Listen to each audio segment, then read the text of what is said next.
Music has changed. How it makes us feel never will. The time is now to visit amstudios.co.za. Brought to you by Old Mutual. Welcome back to another AM Studios Music Industry podcast. Catherine Grenfell is one of radio's most experienced and loved producers. This podcast series is all about learning from the best. So, let's do it. If you'd like to be a part of the AM Studios or check out all the masterclasses and content we've created for you, just go to www.amstudios.co.za. That's www.ampdstudios.co.za, or you can send your name to our WhatsApp line on 081 707 6636. That's 081 707 6636. Publishing your songs. When it comes to radio station, you do need the ISRC code. They have to have that code, and you get it from RISA. Now, I know over the last however many years, there's been a lot of bad talk about SAMRO, SAMPRA, RISA, CAPASO. It's getting better. They are making it way easier for you to register with them. So, register with RISA, get your code, right? Because radio stations will not playlist your music without the code. Okay, so that's really, really important. Then, register with SAMRO. Register with SAMPRA. Register with CAPASO. Okay? It's really important to have all of your details there so that you can get royalties. I don't know how many bands that I've spoken to and artists that are established that have lost out on royalties because they were just like, oh, it's fine. I don't need to register. I know it's like a pain to go and sit on a website, fill in a form, etc. And you're not sure if you're going to get royalties. But what if you do? What if your song does get playlisted? Another important thing is that if you are writing music with someone else, so there's two of you, right? Make sure that you have your publishing details sorted in terms of percentages. There's a very famous story, and I honestly cannot remember the name of the band, but it was a famous South African band that wrote a whole album, and the one song they were like, should we put it on? No, I don't know. And the one guy was like, please, let's put it on. And they were like, okay, cool, you can just say that you wrote it. So he was like, okay, cool. It was the biggest song on their entire album.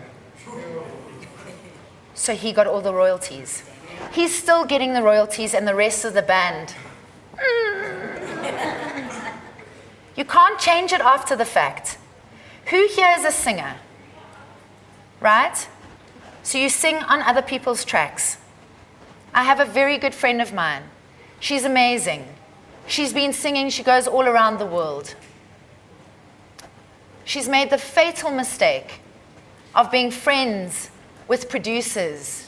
And they're like, pull into the studio, let's like quickly write a track. Cool.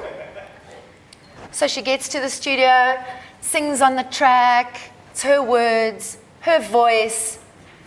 Thanks, babe. Oh, awesome. And now, the song's blowing up, no contract. No publishing rights. Right?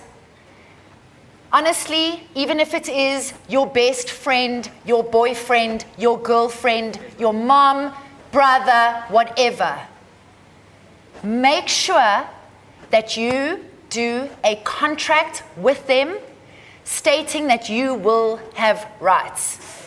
Make sure that when they are filling in the forms for the publishing, that you are involved. Be involved. Do not trust people. Because I can promise you now that when it comes to money, everybody wants it all. I don't want to share it with you. So make sure that you have completely sorted your contracts. And on contracting, there's an amazing website called legalese, Legalese, legalese.co.za, and then you can /music-agreements. They have 3 free contracts on there. One is a royalty split agreement. So if you're a singer and you've got someone producing and you wrote the lyrics and you sang on the song and they wrote the music, 50-50, right? Make sure that you sign those contracts. Another one is a booking agreement. Okay, so how many of you are DJs? Okay, a lot of you obviously perform. Okay, sign a booking agreement where it states that if they cancel the gig, you're going to get a cancellation fee.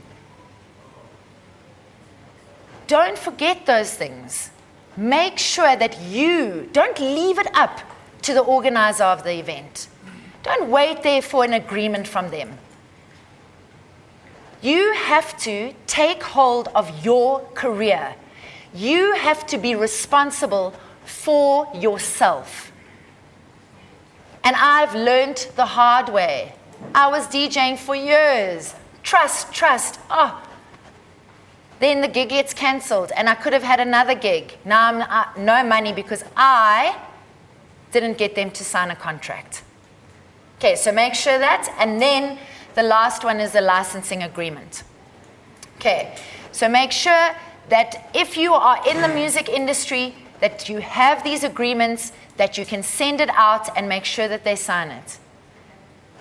The Capasso, Samro, Sampra, right? Read up on what you can get. Do you know that if you play at a music festival, the music festival should have forms for you to fill in for each song that you played so you can get royalties? If you get to go overseas, you do the same thing. Because there is a Samro overseas, right? It's not our Samro, but it's an international, whichever country you're in. They then have the form with all the tracks you've played. They send it to Samro, you can get royalties. I know that there's been a lot of stuff around about the SABC, about royalties.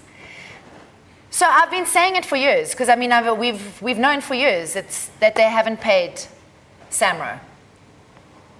So the chances are of you getting any royalties from the SABC is 0. Be aware of these things. We have to, as artists, as musicians, what are we doing about it? We just want our track playlisted, right? We just want it to be on Metro, on 5FM. But the bottom line is that they're actually not respecting musicians. I truly believe that. Because if they did respect the musicians, they would be paying those Samro fees. So that whole 90% thing, everyone was like, woo, this is amazing. My song's going to get played. There's no royalties. Maybe you got a gig. The bottom line is that they actually aren't respecting us as artists and musicians. And I think it's a really important thing to remember that we need to start standing up for ourselves. We need to start questioning these things. In terms of radio, if you are doing podcasts, let's say for instance, and you play songs on your podcast, please remember that you cannot make it a downloadable link. Okay? So that music doesn't belong to you. Even if you bought it. I bought it on iTunes. Okay, cool. It's not yours. You cannot allow other people to download it. So please remember that Don't make it downloadable. People can then listen to it because you will get into trouble. And also make sure that if you decide you're going to get a group of friends together, you're all in radio and you're going to start a digital radio station. Because there's lots of free software out there to be able to start a radio station. It doesn't cost you very much to actually start a digital radio station. Make sure that if you are going to play music on that radio station, that you have a Capasso license. That you are filling in the forms and sending them through so that people can get their royalties. I find it so incredibly almost depressing that people that love music, supposedly, will download illegally. They'll just play it on their station, etc. Right? We have to respect that we need to pay for stuff. If I was a musician and I put in hours on working on a track, I want to get some money back, right? Because what am I doing this for? In terms of music and writing songs, this space is absolutely incredible.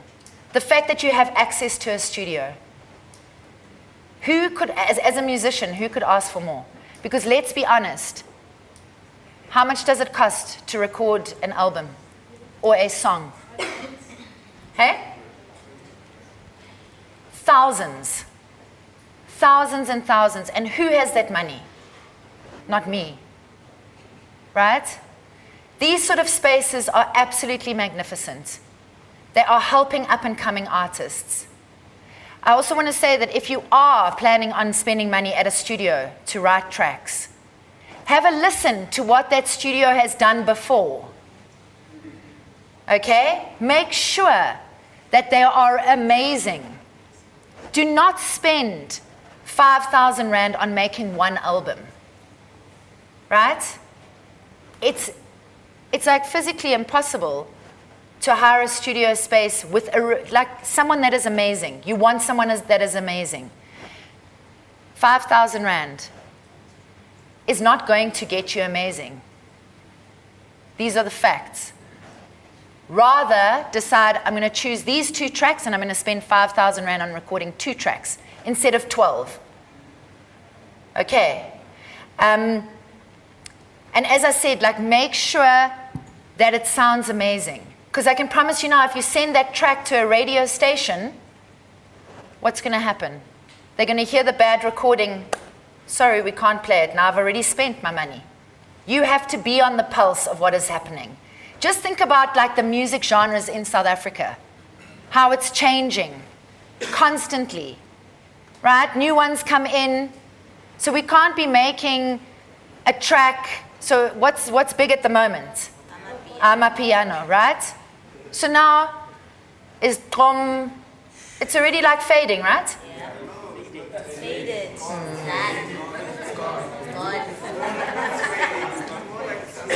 Right? But it's evolving, so it might have some sounds of drum in it, but it's different. Don't be sitting there back 3 years ago with that sound. I hope you're enjoying this episode of AMP Studios Music Industry Podcast. Don't go anywhere. We'll be back right after these. Here's how you can show your money who's boss with a little help from 227. You start by linking your accounts, which is safe and secure. The first thing you'll see is something you probably haven't been able to before.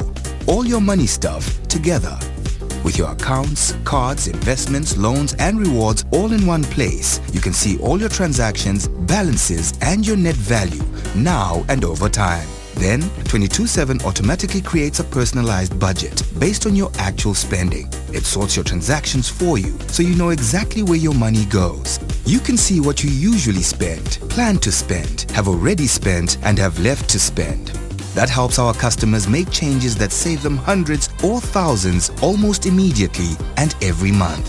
You can also invest that extra money tax-free at low cost and in minutes because it's 100% online. In fact, one customer invested while he was stuck in traffic. Then there are nudges, personalized hints and insights that show you things you didn't know about your money to help you use it better. To start managing your money more easily and investing it more smartly, sign up with 227 on the web, iOS or Android apps. Welcome back. Let's get back into this week's AM Studios Music Industry Podcast. You have to start making sure that you are with it, that you know what's happening in the industry. Because where do you want your stuff to be played? On radio, right? On TV. What are our other options when it comes to playlisting or getting your music out there? Pardon? Music festivals, right? Find out who is doing the music festival. Who can you submit your songs to? Do the research on the music festival, right? If you're a kwaito artist, we can't be playing there at Liefde by die Dam. Don't waste the person's time, right? Am I right? Make sure that the music that you play aligns with the festival. Send it to them. Try and find out where their offices are. Go and show face. Go and invite them to one of your gigs. Send them a video of one of your gigs. The best one, right? Pretend that there's hundreds of people there. Make sure that your friend is filming from the front. We don't need a crowd in the background. Make sure that your performance is amazing. And while we're on that, actually, sorry, I will as I speak, I will think of other things. I once was emceeing an event where it was these amazing up-and-coming artists, okay? Loads of people there.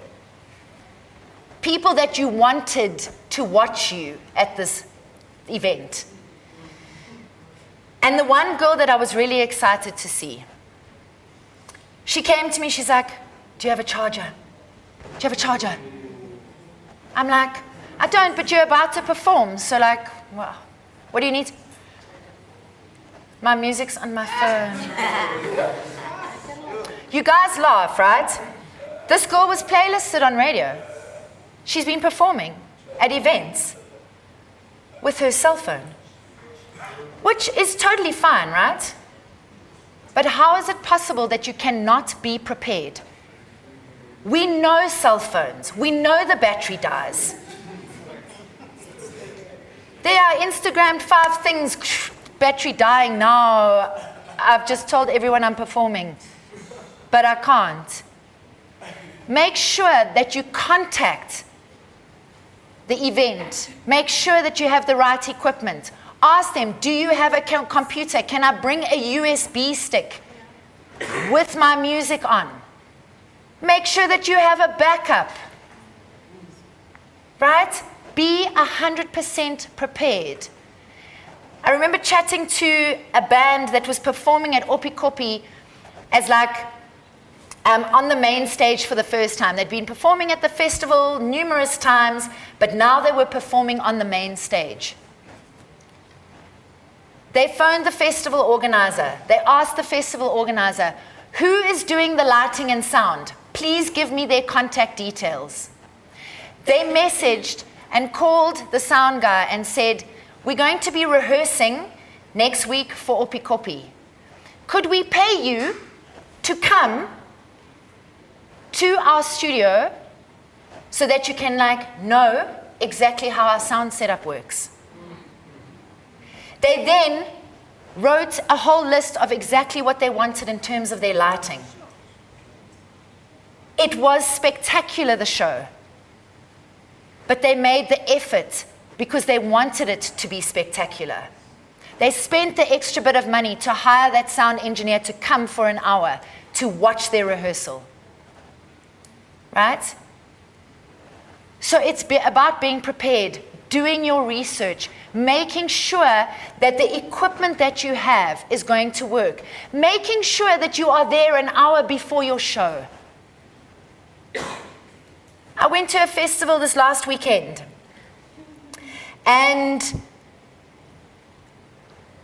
often you're there for the lineup, right? I look at the lineup and I'm like, I can sleep in a little bit because I don't really want to see that act. So I'll get there for that act. I get there, This act is nowhere to be seen. Right? I'm friends with the festival organizers. I can hear, have you found her yet? Have you found her? No, no. Have you found her? No, no, no. Right? So the other band that was playing after then had to push forward because we can't have an empty stage. So they get pushed forward. What happens then is that people that were sleeping in to come and watch that band an hour later missed that band. She then comes and performs. She had 2 gigs that day. She missed her second one because she was late for the first one. It's so disrespectful for not only the people that are paying you, because I can assure you she was getting a lot of money, but to your fans, the people that have come to watch. And that's where it comes back to being humble and a real human being and never forgetting who you are and where you started. Respect your fans. They are the ones that will buy your album. They are the ones that will come to the next concert. They are the ones that will buy your outfits, your hats, etc., where you're going to try and make some money, right? Because the SABC is not paying you royalties. So it is an extremely exciting time in South Africa in terms of radio and what is happening and all the changes and the fact that digital is starting to creep in. Yes, we have no data. Yes, because it is so damn expensive. So we often can't listen to digital radio. But I firmly believe that it is going to get cheaper. And it is going to make a difference that you are starting to look at perhaps doing a digital radio station.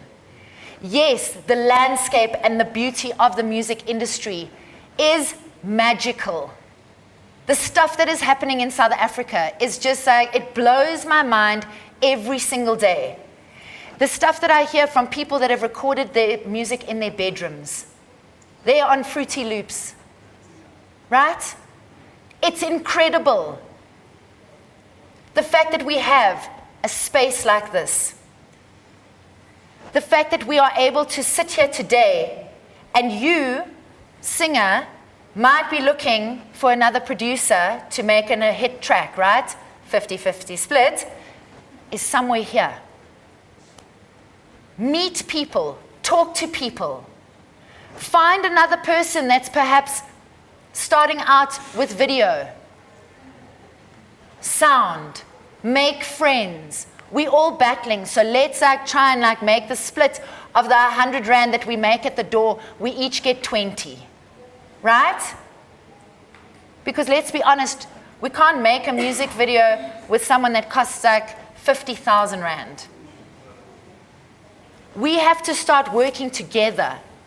We have to start building these relationships. We have to start looking at who is on radio that's really interested in music, that you can start a conversation with, that you can mail them, and hopefully they will give you a response. Remember, we're not mailing every 5 minutes, eh? We're not bugging them.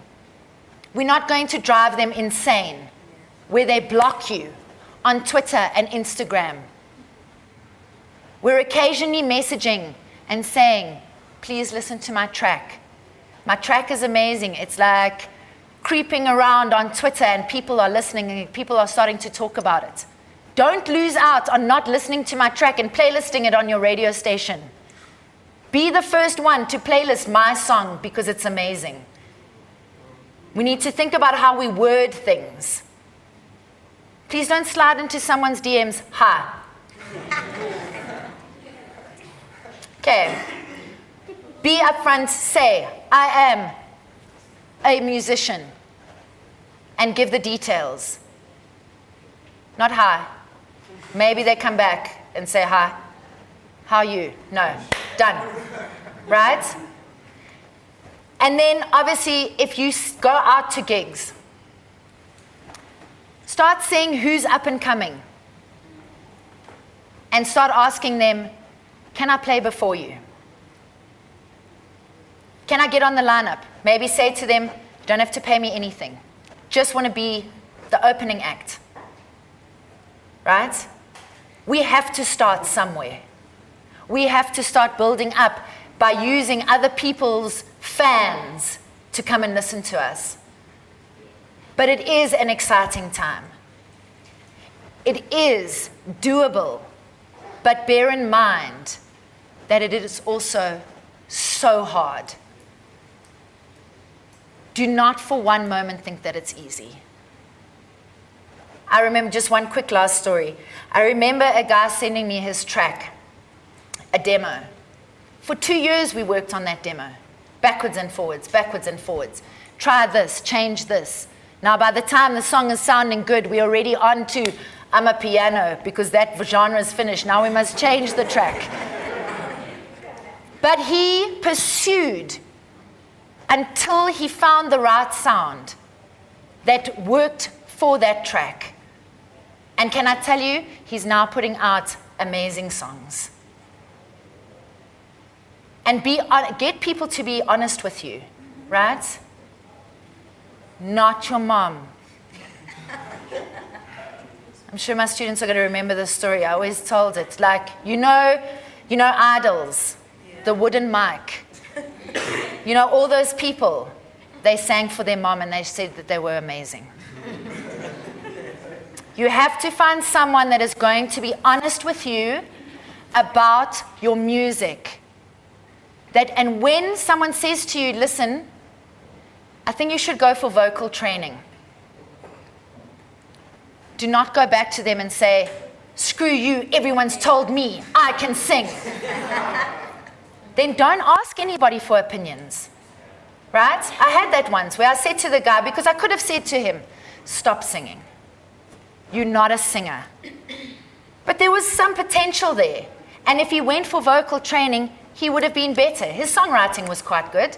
I said to him, you should think about either going for vocal training or maybe selling your songs to other people to sing. Worst thing in the world. Came back with the most disgusting email. And I was like, don't ask opinions then. Right? So you're going to have to be hard about it because it's going to hurt. You're going to get feedback and it's not the feedback that you perhaps want. But listen to what the person is saying and try and make it better. Okay, but I'm excited for the future. The one thing I miss out of like going and doing a permanent job is teaching. I miss it every single day. Share your knowledge. If you've failed at something and then you've gotten back up and you have like made it work, share that knowledge with other people. That's the only way we're going to build, and the only way we're going to learn, and the only way we're going to succeed. Thank you, everybody. That was an AMP Studios Music Industry podcast brought to you by Old Mutual. I hope you're learning a lot and loving the series. Please subscribe right now to make sure you don't miss out on more. And if you'd like to see videos or access more content or even use the AMP Studios facilities, or maybe you just want to be part of our AMP Studios journey, go to our website. That's ampedstudios.co.za, ampdstudios.co.za, and sign up there. You can also sign up by sending your name to our WhatsApp line on 081 707 6636. That's 081 707 6636. Music has changed. How it makes us feel never will. The time is now to visit ampstudios.co.za. Brought to you by Old Mutual.